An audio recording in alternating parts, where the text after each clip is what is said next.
You are listening to episode 87 of the Fed and Fearless podcast. On today's episode, I'm chatting with Melanie Larkins about how to integrate your mind and body to improve your performance. So stay tuned. Hi, I'm Laura Schoenfeld. I'm a registered dietitian and coach trained in functional medicine with a passion for helping women just like you ditch perfectionism and use food, fitness, and self-care to fuel your bigger God-given purpose. I believe that it's possible to achieve your biggest life-changing goals without the frustration, obsession, or negative self-talk that so many women subject themselves to every day. All you need are the right tools, the right mindset, and the faith to turn your dreams into reality. I'm here to guide you along the way. The truth is that you are so much more than a body, and I'm on a mission to help you change the way you think and act at a core beliefs level so you can transform your physical, mental, and spiritual health from the inside out. Are you ready to become fed and fearless in your pursuit of a healthy, meaningful life? Welcome to the Fed and Fearless podcast.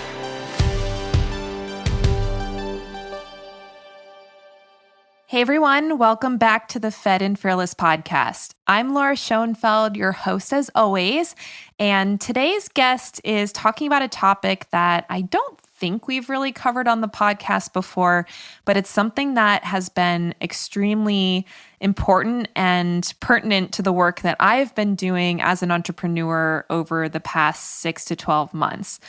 As some of you may know, I'm in a mastermind with my coach, James Wedmore. He's actually the person who was our just previous guest on the podcast.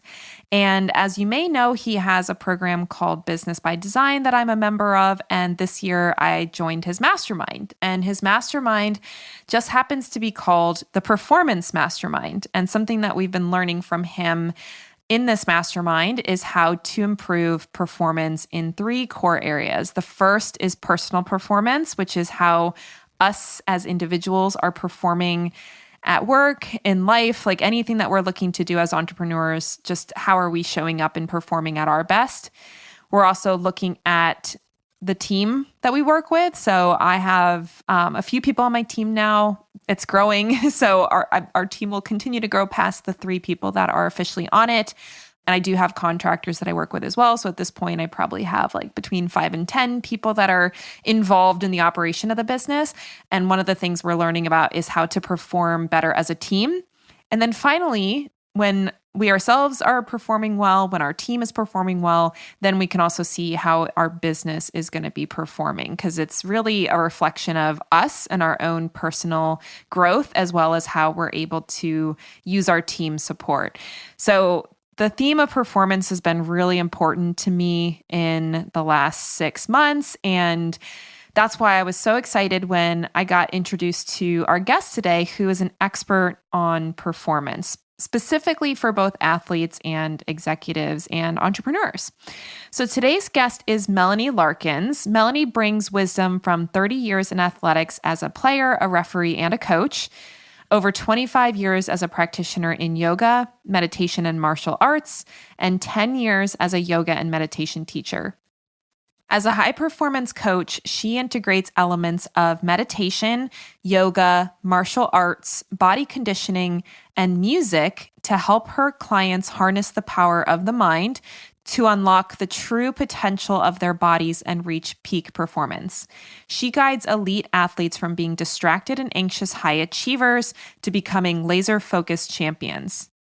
Melanie is a toddler mom, certified yoga instructor, Reiki master, Thai yoga bodywork practitioner, and has 2 MBAs in international business.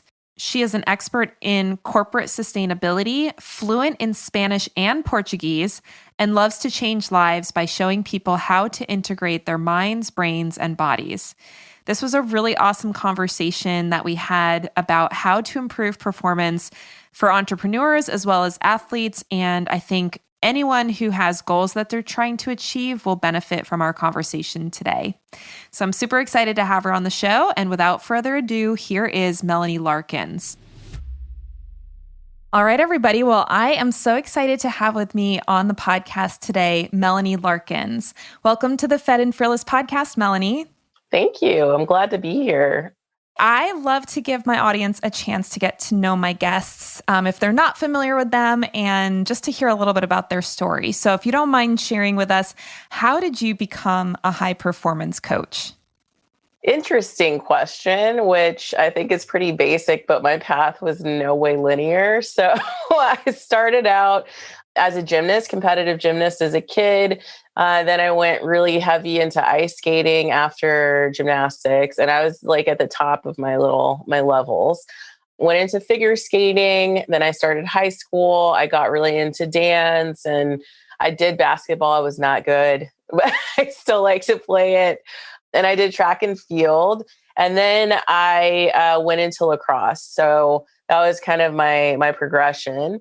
And also when I started high school, I started doing yoga and meditation with my dance teacher. So that kind of like helped me combine things with sleep. Like I was not sleeping at all. I had really bad insomnia as a teenager.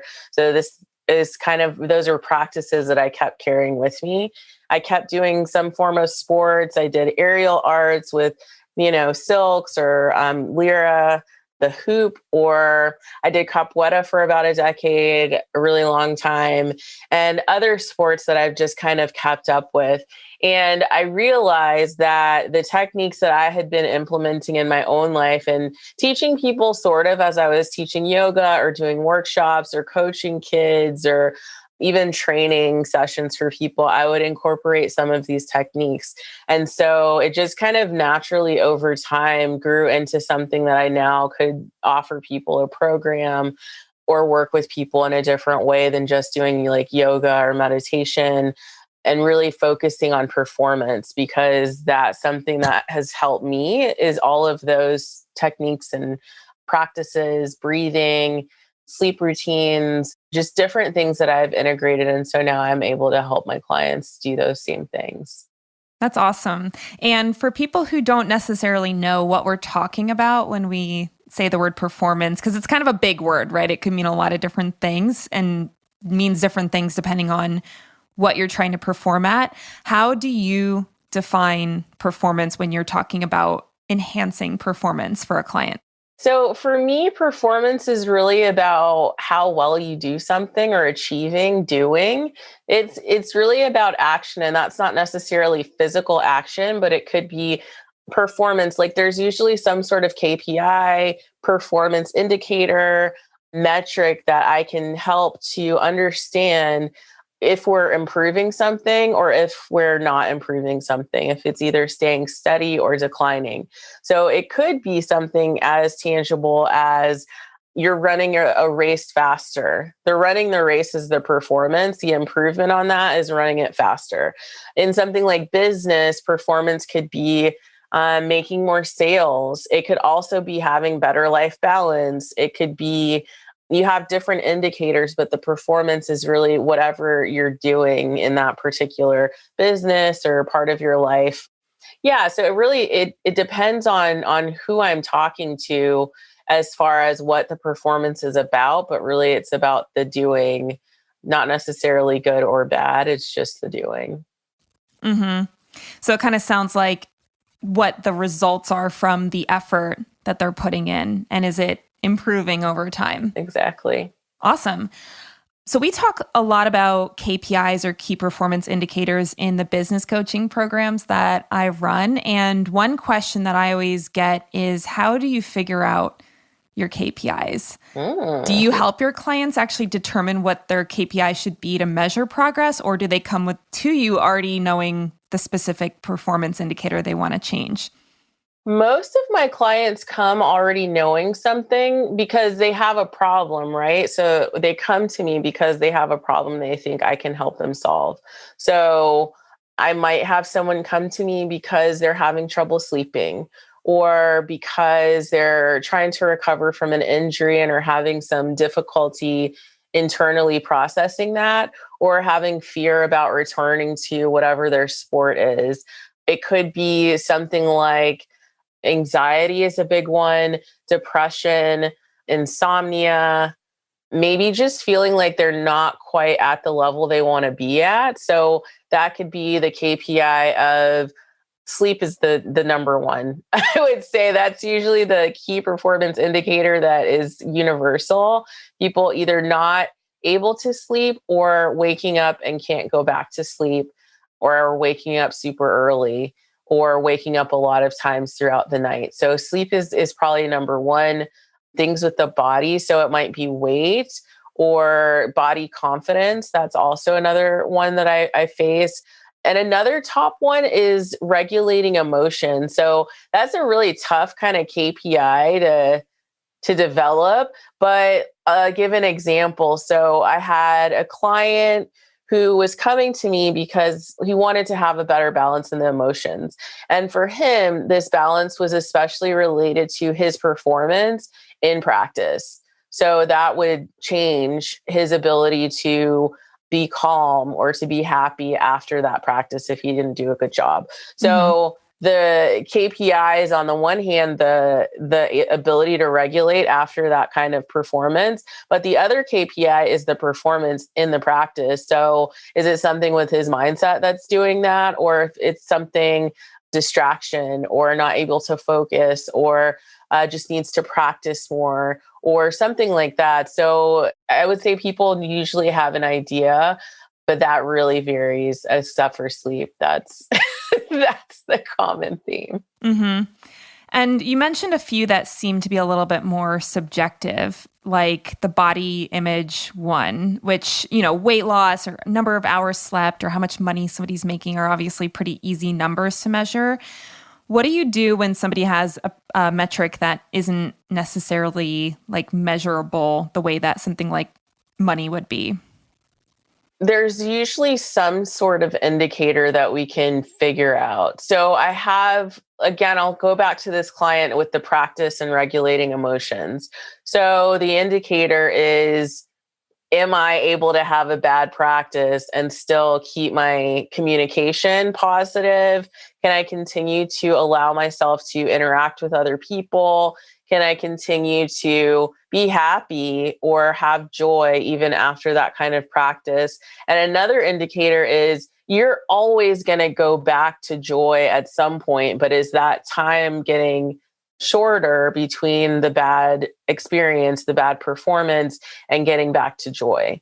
So the time frame could go from 24 hours down to maybe it's 1 hour, or maybe it's 10 minutes or something like that. But there's always some sort of way to measure even things that are subjective. There's still something like, if it's body, I would say weight, but really it's usually a body confidence issue more than anything.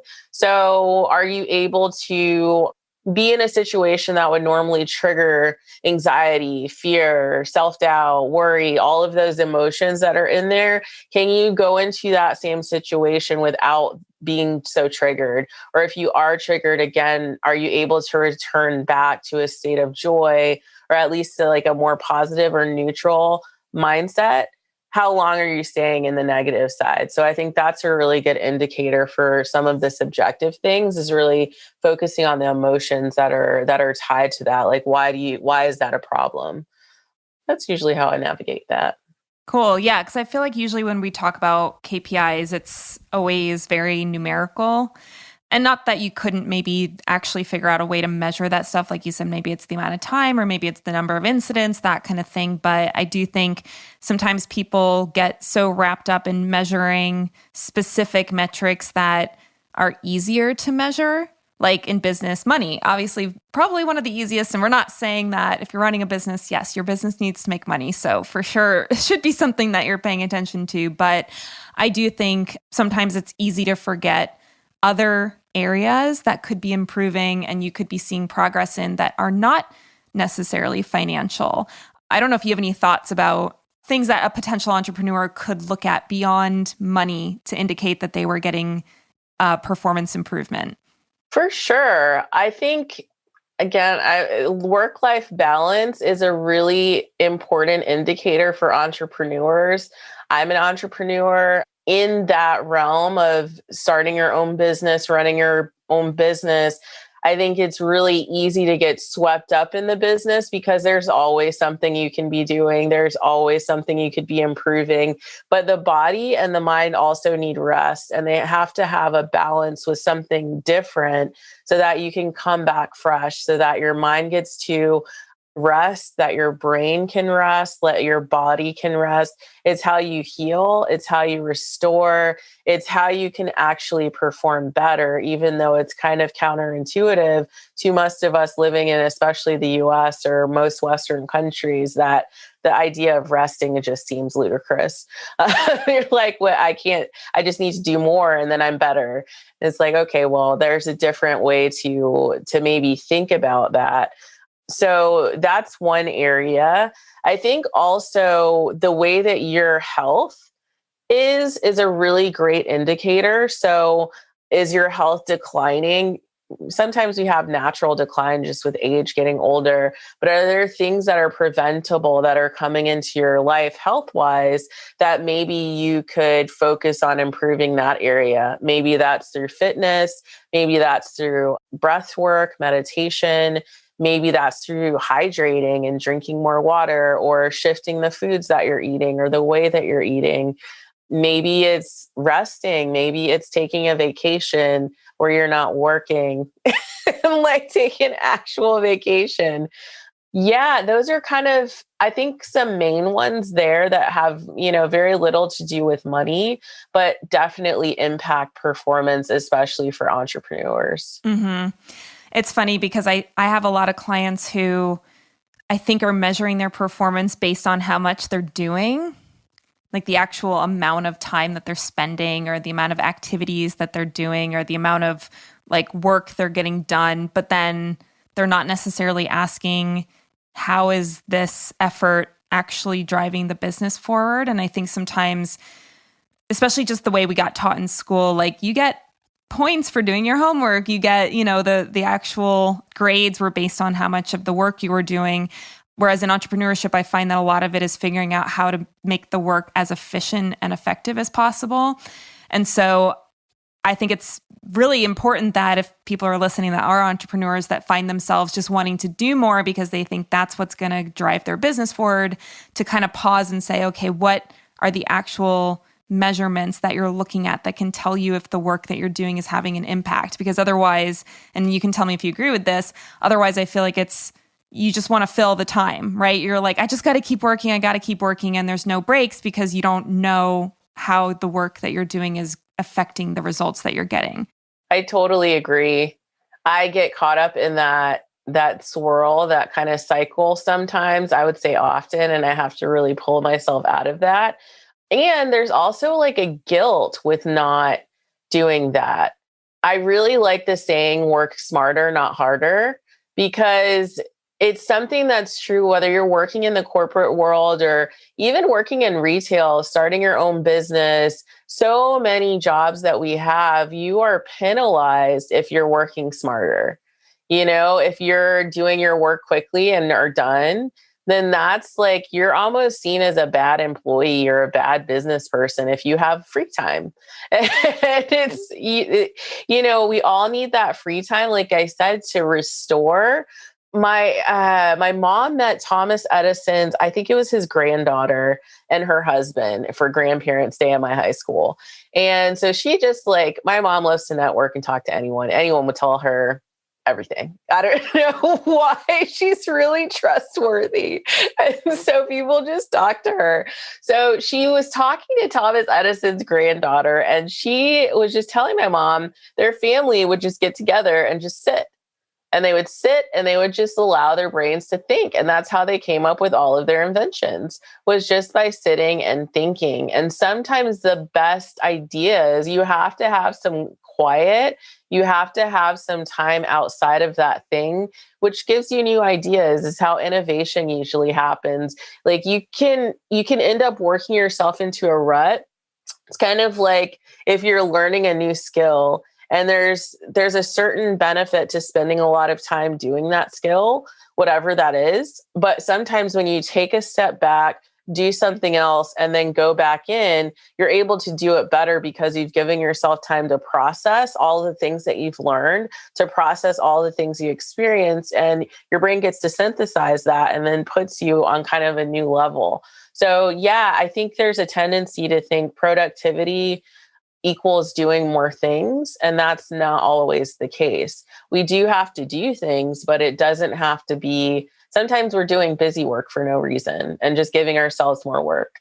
Yeah, for sure. And I see this a lot with my clients, and I don't know if it's because they feel like if they're paying for coaching that they should be like maximizing their time and working as much as possible to make use of the time that they've signed up for, or because I'm the kind of person that gives a lot of opportunity for education. We have like a whole program portal that they could potentially go through if they wanted to watch videos.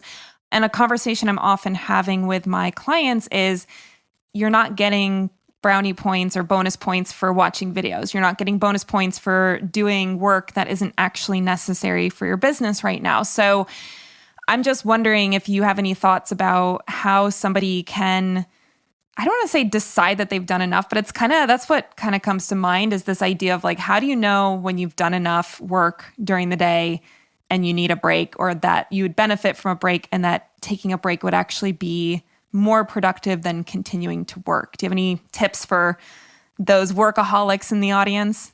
Yes, because I am you, workaholics. It's that's my own struggle. So this is something I try to instill in other people because it also helps me to remember that I need to do that too. So one thing that I love is having a timer. So setting blocks of time, or a block of time where you only work on whatever you're working on for, maybe that's 20 minutes, maybe that's 1 hour, maybe that's 2 hours, but where you give yourself clear boundaries, setting a boundary for yourself that this is the time I'm devoting to that thing. And then having a timer or an alarm or something that reminds you to shift to something else. Maybe that's dancing. Maybe that's reminding yourself to eat something. Maybe that's just taking a break to look away from your screen. Maybe it's stretching a little bit, whatever that is. And just make sure that you give yourself that time. If you're not setting those kinds of alarms or reminders, I think if you're able to have the self-awareness to check in with your emotions and see how you're feeling, then that's a really good indicator. I know that when I am feeling, or my clients are usually feeling burned out, or that kind of grindy feeling, it's frustration, anxiety, worry. I can't do this well enough. This is not working out. Those kind of more like negative thinking, or thinking that is not helping you anymore. That is a really good indicator that it's time to take a break, and maybe you go on to something else for a while and return to whatever that thing is. And I think it also helps to have some sort of consistent activity. So I think fitness is really important, or having some sort of activity that's not just related to your work. Your work might be fitness. So if you're a trainer in gym type of fitness, maybe you take a dance class, maybe you try a yoga class, maybe you do something different from whatever your job is, and set that up consistently. Maybe it's taking a painting class, but really setting up activities so that your brain is able to be used in more ways. So when you start getting that pigeonhole focus, that can be really useful. And it's also useful to give the brain space to grow in other directions, doing other activities. Mm-hmm. Yeah, I feel like for me, having the scheduled time off is really important. And I even went ahead at the beginning of this year and booked I don't know, I think it was 2 days at the end of every month to just not have any calls booked. Because if I don't do that, I have the potential of things just getting booked the entire year, right? And even though I like having things booked out in a, more organized fashion, if I didn't actually block off that time, I would probably never really have the opportunity to take a break, especially because I'm not super fond of rescheduling things if I can avoid it. It's one of these things where it's like, I don't want to have to tell someone, oh, by the way, sorry, I have to reschedule you because I didn't plan for a vacation this year or something like that. So I always do my best to try to schedule that out ahead of time. So that way it's not like trying to correct an issue that develops in my schedule. And it's more proactive, making sure, my future self will thank me that I have that couple of days or I have that quarterly week off from calls. Cause otherwise it's just the schedule can totally get out of hand. And I'm the same as you as when it comes to just being prone to overworking. And I do sometimes forget that the time off is actually really beneficial as well. Yep. Same. You have to have it. Vacations, I like that you talk about that too, and giving yourself those days, because if you don't schedule your rest time, you will not have it. You have to make sure that you have time to just breathe, to just do something for fun. I think fun cannot be underrated. Fun is super important, and play is important, and all those things, just doing stuff that makes you happy. Yeah, definitely. And I'm curious with the KPI thing, do you have any perspective on how many KPIs would be appropriate? And just to give you context, I do think sometimes, especially as an entrepreneur as myself, just looking to grow and there being so many different things that I could be improving performance on, and I know I see this in my clients as well. Do you have any thoughts on what would be like the maximum number of KPIs anyone would ever want to focus at one point? Because I think it could be really easy to have like 15 different things that you're tracking progress towards. And obviously, I would imagine you agree that that would probably make it either less effective and you're not going to grow as well, or it's just going to give you like no way to make a decision about what you should be spending your time doing. So do you have any thoughts on that? That sounds super stressful. Yes. Have 15 KPIs. For sure. No, thank you. I think that 3 is a really good number, which sounds like so little, I think, especially if you're thinking you need 15, but I think 3 is great. Because that's enough so that you can have diversity in the type of KPI. Maybe there's something related to sales and finances. Maybe there's something related to, maybe it's getting yourself more organized. Maybe you're cleaning up your back end or switching to a system that works better for you. Or maybe you're trying to launch a program. So that would be a KPI. So I think having 3 solid KPIs that are broad so that they're like containers for all of the little things that you want to do.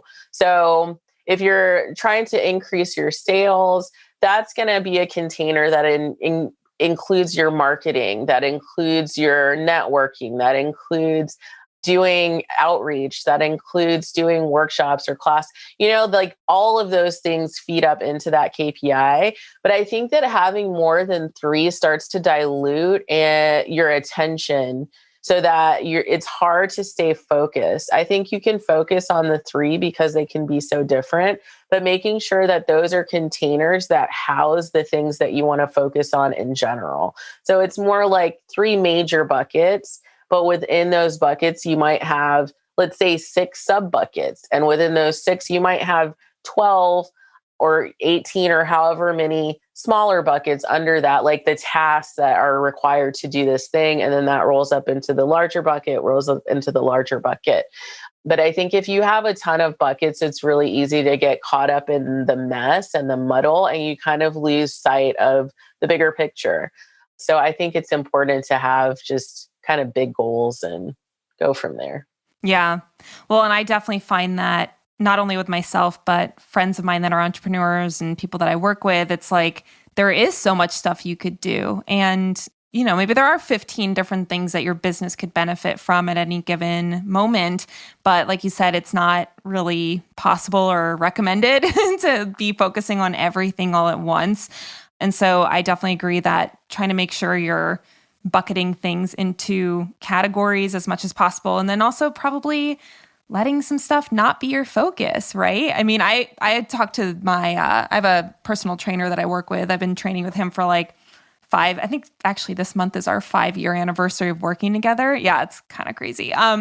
So he's always asking like, what are your goals? Like, do you want to change anything? I'm like, honestly, I feel like with working out right now, if I can just show up and do stuff, I'm actually fine with that, because trying to improve performance at the gym while I'm doing all this stuff in my business to grow performance, and not only my own performance, but now I'm growing a team and helping them perform better and trying to be managing them better as well. So I just literally tell them, like, you know what, if I just show up every week and I'll do whatever you tell me to do, but honestly, if it's just kind of repetitive and we're just kind of maintaining things, that's okay with me right now, because I just don't have the capacity to be trying to grow my business and really focus on those KPIs, and then also have this, like, you know, challenging fitness goal that I'm working towards. So that's one of the reasons I asked, because I know that a lot of the people I work with are very driven people, and a lot of times they will spread themselves really thin like that, where they're trying to perform well in like 3-4 different areas. And I don't think we're really built to handle that kind of effort all the time. It's really easy to get burned out doing that. And like, yeah, you like you said, it's stretching yourself really thin. But I love that that's your KPI for the gym. I think that that's a good one. It doesn't feel like a KPI, but it's probably correct that just showing up is a KPI. That is a KPI. You know, I think that we, like you said before, it seems like the KPI always has to be a number, but it's a key performance indicator. And an indicator doesn't have to be a number. It could be how you feel. I feel better more of the time or something. It could, like, you just want to show up. So I think it's the indicator that you're reaching your goal. And if your goal is not a number, then your KPI is probably not going to be a number either. But I love that. I think that that's a great outlook. And I think I'll probably be implementing that more into my gym life, because I'm like, oh, I need to have a huge reason I don't know, people like to go because they want to run a marathon or a 5K or a 10K or go on some interesting journey. But yeah, I think just showing up, I like that. I'm going to implement that.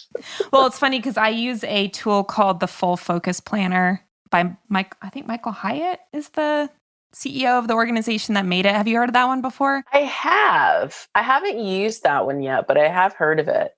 Well, it's really interesting because they have every week you kind of assess how the week went and then set some intentions for the week ahead in different areas. And I think they break it down. I have it right next to me. Actually, I can look. I think they break it down into personal and work or vocational. But then they also have, I'm going to look at this because it's actually really helpful. They have their weekly overview for personal and professional goals, deadlines, that kind of thing. And then they actually have a self-care planner. Ooh. So they want you to write something for sleep, eat, move, connect, relax. And even if it's just one thing, like I'm looking at mine for this week, and it says bed by 10:30, no skipping meals, because I forgot to eat lunch like once or twice last week, which was crazy.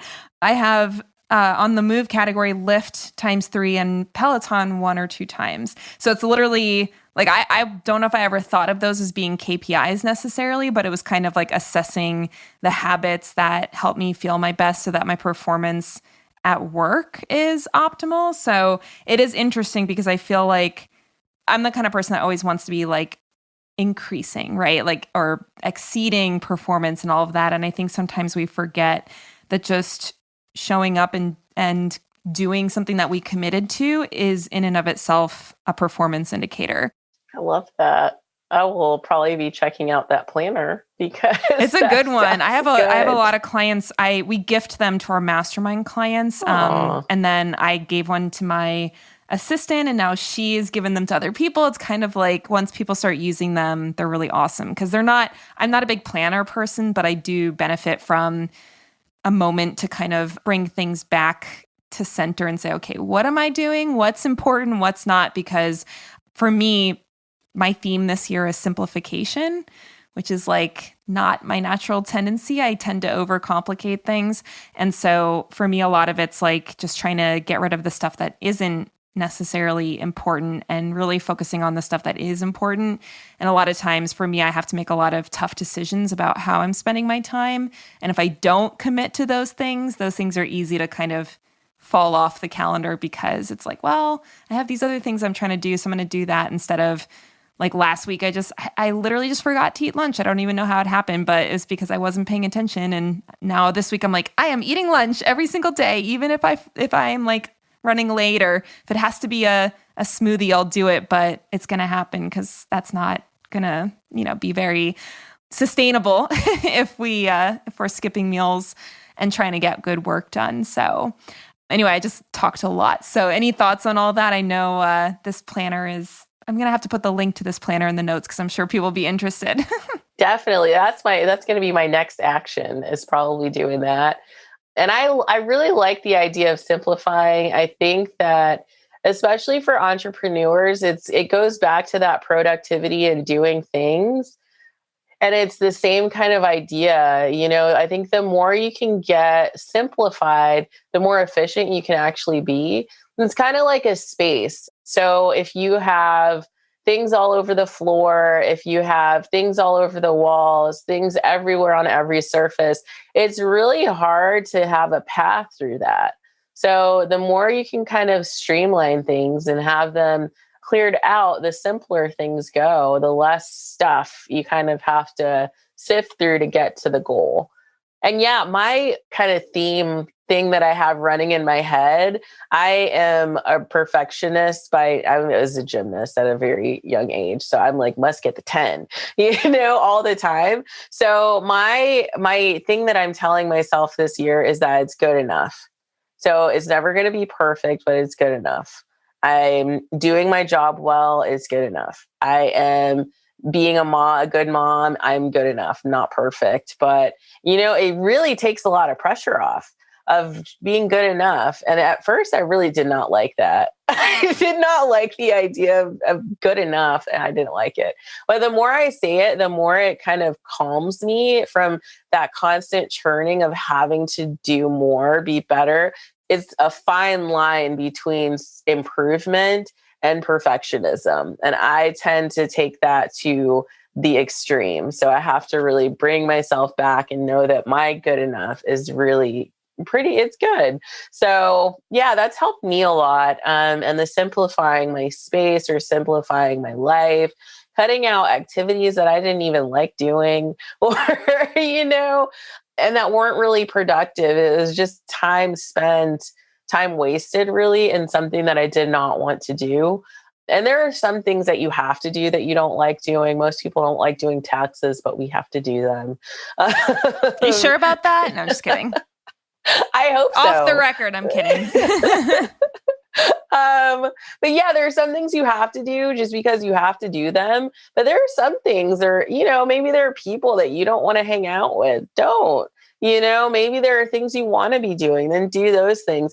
I think by simplifying, like you said, it really actually frees you up. So you have more freedom to do things that you love, that make you happy, that allow you to be your best, which is usually how you're most efficient, is when you're operating optimally, when your health is running well, when your mindset is running well.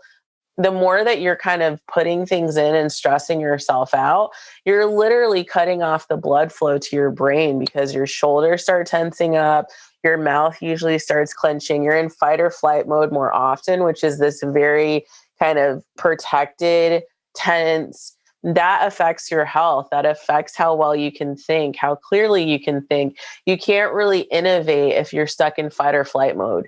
You can't usually improve if you're stuck in fight or flight mode. That's much better done in those more calm states, less stress. It's allowing your blood to flow, the oxygen to flow through your body more easily. You're preventing yourself from getting injured, getting sick, all those things that you don't even think about. But by just making that little change of, like you said, simplifying or doing something that you love to do, helps you have things like dopamine and serotonin that are going up in a natural way, which helps you have that joy, bliss, balance in your life. Awesome. And for those people listening who are like, yes, this sounds amazing, and I really want to take some action on this, but I'm feeling like I'm not sure what step I could take. Do you have any easy things that people could implement maybe as soon as this podcast is finished that could help them start making strides towards getting out of that fight or flight mode and getting into a place where they can be creative and perform better at whatever they're looking to perform at? Yes. So I have two main things that I like to get people thinking about. I'll start with the first one, which is it's an acronym that I call GRACE, or that is the acronym. So it stands for gratitude, rest, acceptance, connection, and empathy. So I think if you can have these as focus points throughout your day or throughout your week, focusing on gratitude, making sure that it puts you in a state of more joy, more bliss. You're able to see the silver lining in things. You're able to see possibilities. You're able to appreciate what you have. And that usually just brings in more that you can be grateful for. And then rest, we've already talked through that. It's really important. Acceptance. I think this is important, to accept yourself as you are, accept yourself for who you are, and accept other people for who they are. Accept the reality of your life that can be positive or negative, but it's just, I mean, things just are what they are. And so the more you can accept it, I think the better you get to flow through life. And then connection. So for me, that's connecting with the divine, with God. That might be something else for other people, but connecting within yourself and then also connecting with other people. And then empathy, which I think is really great. It's usually this sort of outward facing act. And I am really good at that. Most people are, being empathetic, having empathy for other people. And I think it's really important to also give that to yourself, forgiving yourself, giving compassion to yourself, allowing yourself to, we make mistakes. We all have our flaws. And the more that you can empathize with yourself, the more you can do that, I think, from a genuine place with more people. And then the last technique is, I just call it 3 breaths, which it's essentially meditation. It's breath work. And I think most people, when you think about meditation, it's, it doesn't count if you're not meditating for 20 hours in the Himalayan mountains, in the snow, on a pole, in some strange position with a shaved head and a thin sheet to keep you warm in the snow. Like, it doesn't have to be all of that. You don't have to do any crazy positions. You don't have to do it for 5 hours. 3 breaths can really put you in a different frame of mind. So I'll just maybe demonstrate quickly. So if you just close your eyes and just notice how you're feeling in your body. So notice your hips, your legs, your feet. Let them get heavy. Let your belly relax. Let your shoulders move away from your ears. Just smooth the space between your eyebrows and across your forehead. And then take one big inhale through your nose. Just open your mouth, sigh it out. Inhale through your nose. Exhale, open your mouth. And one more inhale. And exhale. Then you can open your eyes when you're ready. Love it. Yeah, it's, it shows you can't stay angry when you're taking 3 breaths. And if you can, then maybe you need to take a few more, right? Yeah, then you're impressive. Because it's really hard. Because like anger and anxiety is like the opposite of that. It's the first thing that changes is your breathing starts to get short, contracted, your heart starts fluttering faster, beating faster, start tensing up. It's hard to stay tense and take really deep breaths. And it's just kind of the natural flow of the body. Mm-hmm. Yeah, I've been doing a lot of breath work this year, especially with some of the work I'm doing with one of my business coaches, actually. And it's just really interesting when we're doing that in a group to see how their affect changes when they're doing it. And so it's just really cool to see how much it really can make a difference. And I know it's always, some of these habits, they're so basic that people think, oh, there's no way that would actually do anything for me. But I feel like because we underestimate the power of it, we tend to skip stuff like that could be really valuable and then we miss out on the benefit. So I'm grateful that you led our audience through that. Hopefully nobody was driving, but if you are, you can come back to this episode and walk through that with Melanie again. And maybe you just come back over and over anytime you need a little reminder of how to do that breath effectively. So, well, Melanie, it's been so awesome to get to chat with you about the work that you do and this topic of performance. I feel like we probably could go on for another hour if we let each other. So we'll have to have you back on the show at some point in the future. But for now, if somebody's interested in working with you on improving their performance, whether it is in their ability to be a better leader in their business or a better athlete, whatever they're looking to perform better in, how can they connect with you? That's great. People can reach out to me on Instagram. I'm at Melanie, Melanie.Larkins, Larkins.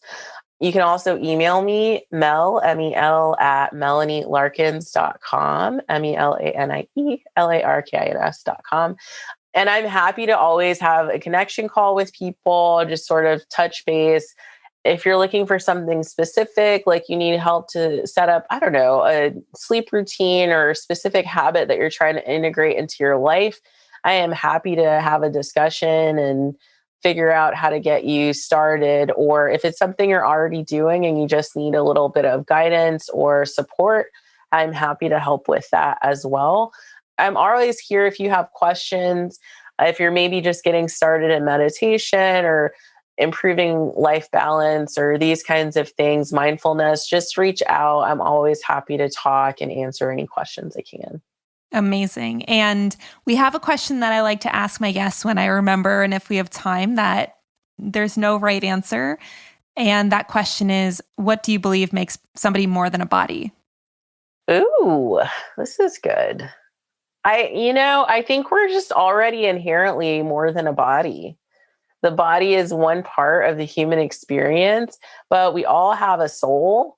We all have a mind. There's the conscious and the unconscious mind. And I think sometimes we're not necessarily aware that we are more than a body, but I think that we always are more than a body. But I think it's important I think it's important to build the awareness around that so that you're checking in with more than just your body.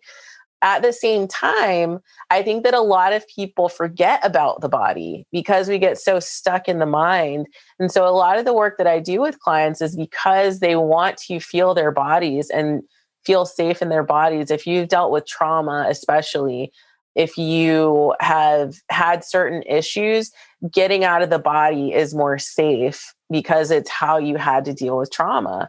And so being in the body and allowing the mind and the body to be united, I think that's really the thing. So it's, too much in the mind or too much in the body. I think you've got to have the balance, but I think we're always more than a body. Mm-hmm. I love it.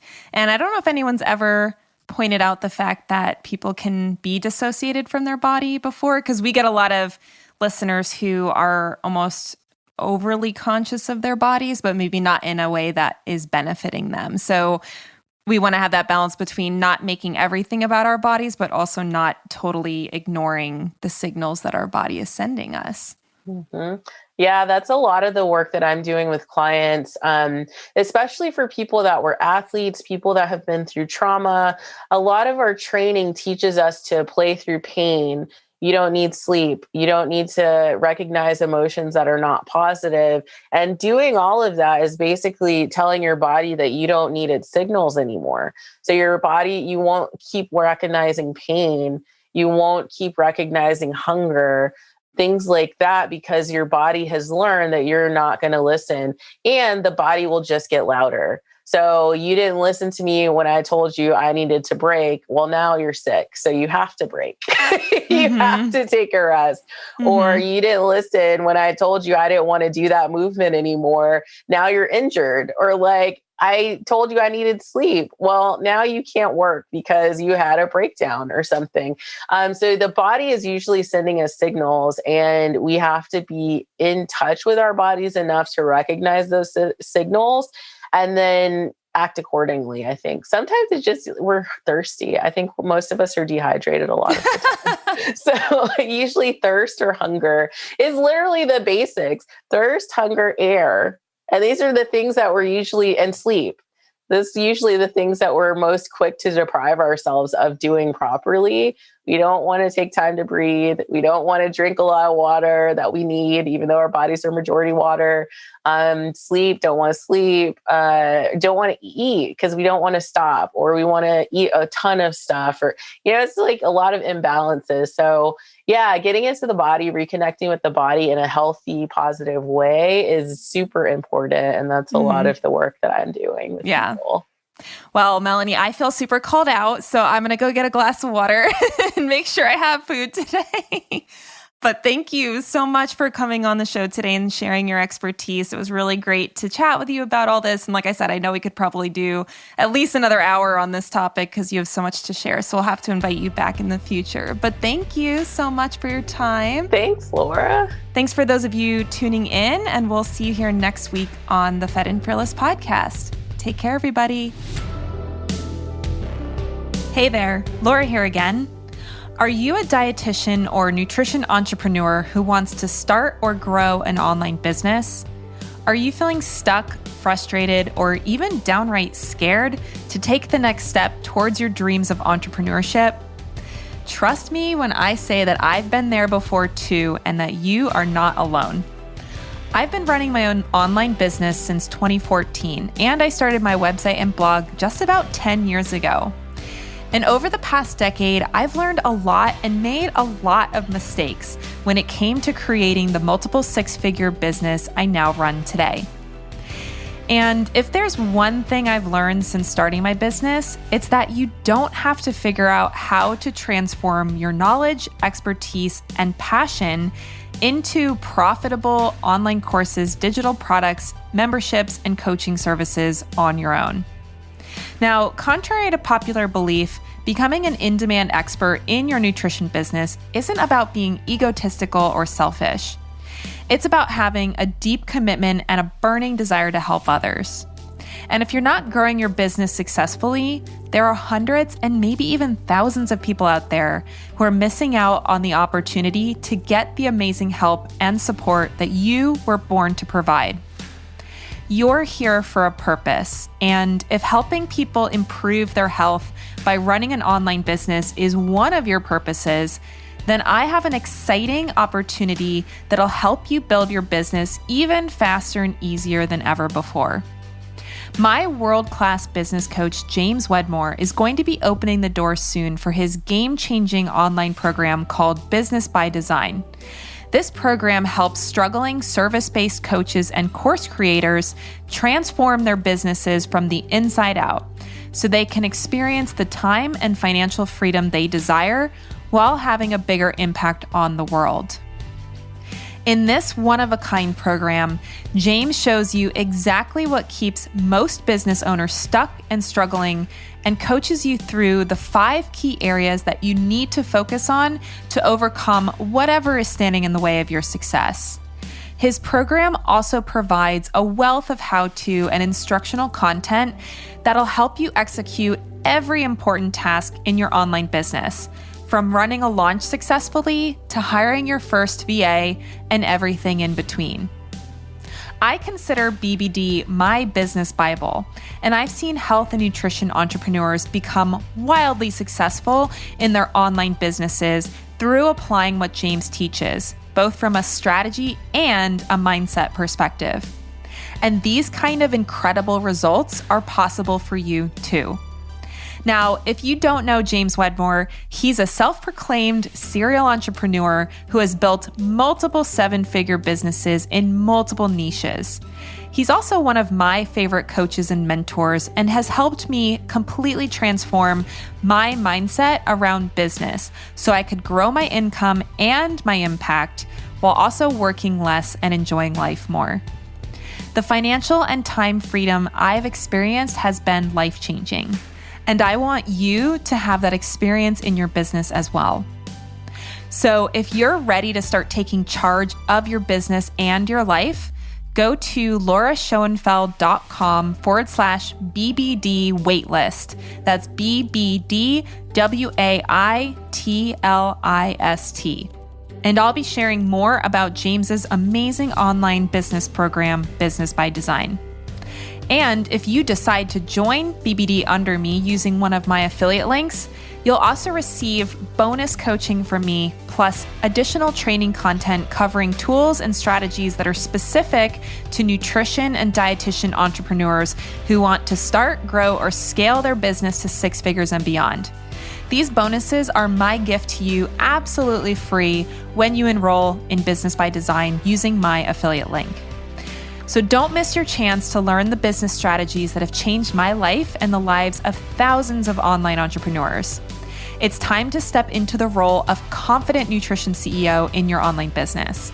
And I can't wait to support you on your journey to becoming the successful nutrition entrepreneur that you were born to be. Go to lauraschoenfeld.com/BBD waitlist to learn more, and I'll see you inside the program.